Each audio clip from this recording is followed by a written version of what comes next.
Innovation. If there's one thing that's been a hallmark of the Ukrainian military in its brave defense against Russia's overwhelming forces, it's the ability to innovate under pressure. But innovation doesn't always involve working away inside a lab to come up with new weapons. Sometimes a soldier can be innovative by combining the right amounts of bravery, tenacity, and a hint of craziness with their sheer will to win. That's what Ukraine's new tactic is all about. It's using 155mm shells like they're grenades. But why? What seems insane on the surface is just another example of Ukraine's ability to adapt under fire. News of Ukraine's new tactic comes from Defense Express. On August 6, it pointed out that a fierce battle is raging on Ukraine's eastern front. Russian President Vladimir Putin has dedicated a new force of 110,000 soldiers to join those already fighting in Ukraine's east, in yet another example of Russia attempting to use its numbers advantage to wear Ukraine down. And it's working. For every Russian soldier that Ukraine takes out of the war, and there have been over 1.06 million of them so far, says Ukraine's Ministry of Finance, a bullet has to be spent, a bomb has to explode, a drone has to conduct a kamikaze raid. Putin's goal is to force Ukraine into using all of its ammunition, eventually leaving its defenders unable to fight, not because their will is gone, but because they no longer have the weapons they need.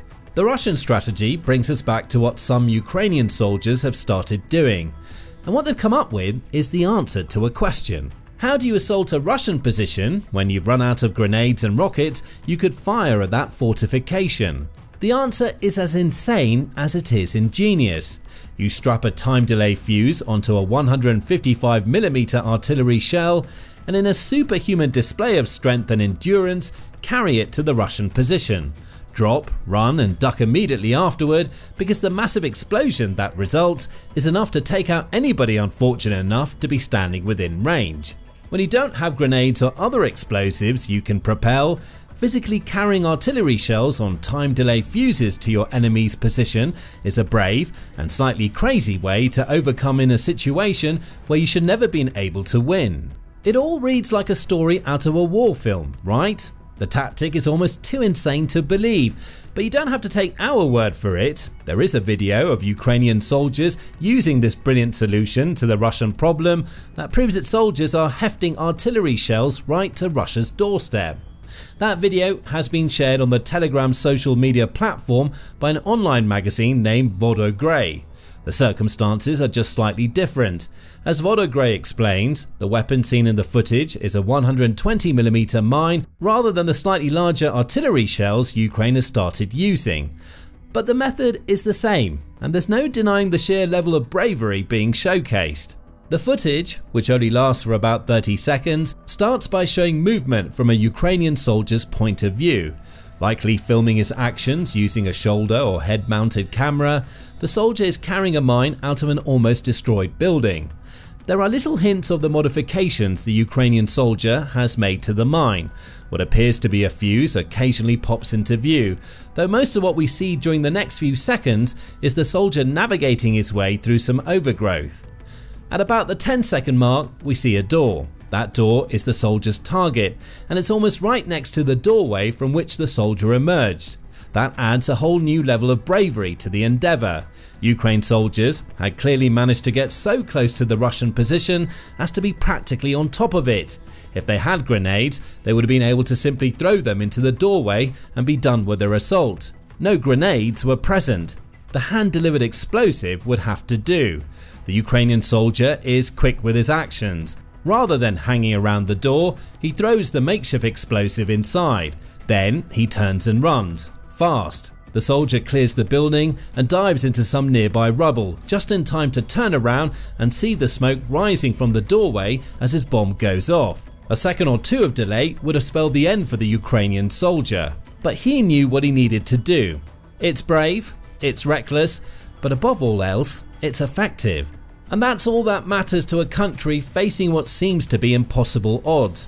No matter what the weapon, and no matter how insane that weapon might seem, if it works, it's something that Ukraine can use to slow down Putin's invading forces. Still, there's no denying what we see in Vodogray's footage is more than a little dangerous. Some would even say potentially suicidal, and it's for these reasons that Ukraine's new strategy has a name that harkens back to the days of World War II, the Banzai grenade. Ukraine's use of heavy munitions for urban combat in close quarter showcases equal parts bravery and desperation, Defense Express says, and it's reminiscent of a last gasp strategy that Japanese soldiers used over 80 years ago. The name Banzai grenade references what were once called Banzai charges. Fandom explains what those charges were. When Japanese soldiers felt that they were penned in by opposing forces, they refused to give up. Surrender wasn't an option because of the shame it could bring, so infantry that were backed into a corner decided the only thing left for them to do was to launch a last-ditch attack. The Japanese infantry would charge at their opponents. The idea seemed to be that the sheer shock of the insane attack would be enough to create a possibility of victory. And it worked. Sometimes. Far more often, the Banzai charges failed, but even then, the danger wasn't over. Fandom says that the soldiers taking part in these charges were usually instructed to commit suicide via the grenades they carried, ideally close to enemy soldiers, so their deaths would take an opponent with them. As World War II fandom quotes one anonymous US Marine as saying, "Whenever we cornered the enemy and there was no way out, we faced the dreaded Banzai attack." The word dreaded offers another hint as to why Japan used to do this. The Banzai attack was meant to strike fear into the hearts of the enemy. Yes, the attack was repelled more often than not, but psychologically, Japan's enemies would know that the soldiers they cornered would always fight to the death rather than surrender. Those sacrifices were intended to sap morale to the point where attacks were weakened and Japan could eventually prevail. It didn't work. Japan ended up on the losing side of World War II. Ukraine's new tactic isn't quite so desperate, and it certainly isn't as suicidal as a Banzai attack so long as it's executed correctly. However, it's carried out in a similar spirit. Japan soldiers would use whatever they had to hand in their Banzai charges, from machine guns and rifles to bayonets and knives. Ukraine is doing something similar, though its makeshift Banzai grenades are at least weapons that have an explosive impact and can be somewhat controlled thanks to the use of time delay fuses. What we see here is Ukrainian innovation at its strangest. After all, the concept of Banzai grenades have never been done before. As one ex-user named CJ put it, "In 13 years of doing military stuff, I've never heard of or seen anyone using a mortar round to clear a room, until today." And it's this level of innovation that's resulted in Ukraine becoming such an effective fighting force against Russia. So effective, in fact, that the American Foreign Policy Council is on record as stating on May 5 that Ukraine is a military laboratory. Russia's gradual advances against Ukraine have forced constant innovation that's teaching the world how to fight a modern ground war. The use of unmanned systems is the most obvious of Ukraine's adaptations to Putin's approach. Those drones do everything from ambushing Russian troops and taking out mechanized units to delivering medical supplies to stricken soldiers on the field. Ukraine is also leaning into using virtual reality to train its soldiers, and it's home to a defense industry that's seen the few dozen companies it had before Putin invaded grow to over 1,500. The Banzai grenade is far from the most high-tech of Ukraine's innovations, but it's now battle-tested. Could it end up being the inspiration for another version of the same weapon in the future? A version that's safer and perhaps delivered by the drones that Ukraine is building in record numbers? Perhaps, though we'll have to wait to see what Ukraine soldiers cook up next. Therein lies the point. Every new idea that Ukraine comes up with goes from concept to execution while an active battle rages. Ukraine's ideas represent innovation in action, getting tangible results against Russian troops rather than being tested to exhaustion in a lab without actually seeing combat.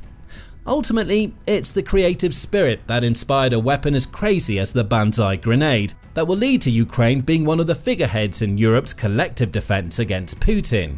That's according to Atlantic Council writer David Kirichenko.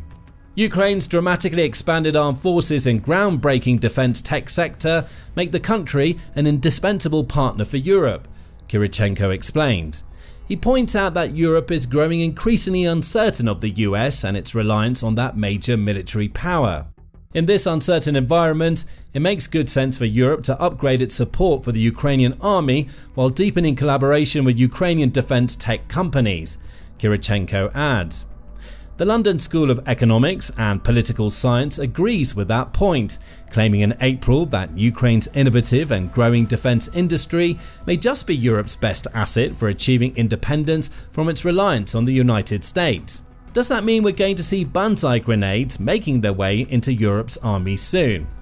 Of course not. A weapon that is equal parts clever and crazy won't be widely adopted by anybody, including Ukraine.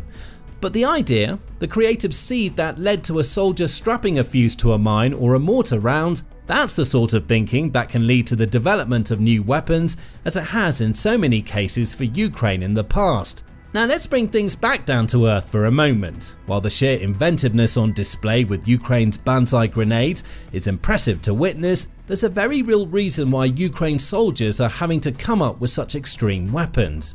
Ukraine is dealing with a munitions shortage. We mentioned earlier that Putin's strategy is to grind Ukraine down through attritional warfare until his enemy finally breaks. Unfortunately for some Ukrainian units, that creates situations where they find themselves fighting Russian troops without the weapons they need. The banzai grenade was born out of that problem. If you don't have grenades, use mines and artillery shells. Still, this is a problem that needs to be solved. There is a clear need for high-power munitions tailored for infantry assaults in urban environments. The current use of artillery rounds in improvised roles reflects the same level of improvisation seen in the use of the TM-62M anti-tank mines as payloads for FPV drones, Defense Express says in its report on Ukraine's new tactic. And it's not wrong. Ukraine has made great strides towards boosting its domestic defense sector. According to the BBC, Ukraine's domestic weapons industry produces 30% of the weapons that the country military uses as of February 2025. Ukrainian President Volodymyr Zelensky wants that number to be higher. In July, Army Technology reported that he wants Ukraine to be building 50% of its own weapons by the end of 2026. And that it's now at the point where 40% of the weapons its army uses come from Ukraine. This is all very impressive for a country that barely had a defense manufacturing industry prior to Putin's invasion. But even if Ukraine gets to the point that it's making 50% of the weapons its army uses, that still leaves another 50% that have to come from elsewhere. Other countries have to be involved. And that means munition gaps get created thanks to delays or those countries simply not being able to provide everything that Ukraine needs. Risky weapons like the banzai grenade wouldn't need to be invented if these gaps were filled. Several people in Europe are all too aware of that fact. One of them is Denmark's Prime Minister, Mette Frederiksen. On July 3rd, United 24 media reported her as saying, "If there are any gaps in weapon supplies, I believe we must fill them. Over a year ago, we established a model to support defense production directly inside Ukraine. It's working very well." She's referring to the Danish model that has aided Ukraine's domestic industry in its recent growth. But that isn't enough. The mere fact that Ukraine is using mines and artillery rounds proves that munition gaps exist. Those gaps need to be filled. As impressive as the banzai grenade may be, it's not a weapon that any Ukrainian soldier wants to be using, at least not in its current improvised form. It's too dangerous. There's a massive risk that something could go wrong. One slip or stumble as a soldier tries to escape the blast and it's all over. Having said all of that, the very existence of the banzai grenade showcases something that Ukraine has proven many times already. Its soldiers demonstrate unreal strength and determination in their fight against Russian troops. Think back to the video of a banzai grenade in use that we discussed earlier. That video started at the point where the Ukrainian soldier was ready to use his makeshift weapon. What we didn't see was the entire process of getting the mine he used to the location shown in the video. That mine would have been carried by hand during an assault against a Russian position. The soldier may have marched miles with it before he had a chance to deploy it. Defense Express explains what this really means on the battlefield, especially when artillery shells are involved. This adaptation speaks volumes about the extreme physical demands placed on Ukrainian defenders. A soldier must carry a 40-kilogram shell through urban combat zones and then throw it with enough force and accuracy to inflict damage on enemy troops. Ukraine soldiers meet those physical demands daily. They display a level of courage and sheer mettle that Putin never expected. Remember, Russia's leader expected Ukraine to roll over and submit to his will within days of him launching his supposed special military operation. Russia's 200,000 soldiers were supposed to sweep into Kyiv while facing little to no resistance. Almost 4 years later, we know that's not what happened. Ukraine is still fighting. The Banzai grenade is a microcosm of the sheer will and spirit of Ukraine soldiers to continue the fight, even when dealing with an enemy who's willing to sacrifice over 1 million of his own soldiers to his cause. Still, it would be nice if Ukraine soldiers didn't have to physically carry such massive rounds to Russia's defensive positions. That may be a possibility in the future. Ukraine's use of Banzai grenades show that the concept works, even if it's more than a little on the crazy side right now. Adaptation in the form of using ground drones to carry these shells, rather than humans, could be the next step. Ukraine has shown it can use these kinds of drones to hurt Russia before. Back in April 2024, Business Insider reported on one strike in which Ukraine used a ground drone to roll an explosive right to the edge of a Russian trench. The explosive was dropped, the trench blew up, and Ukraine had a minor victory. Drones carrying Banzai bombs could achieve the same result.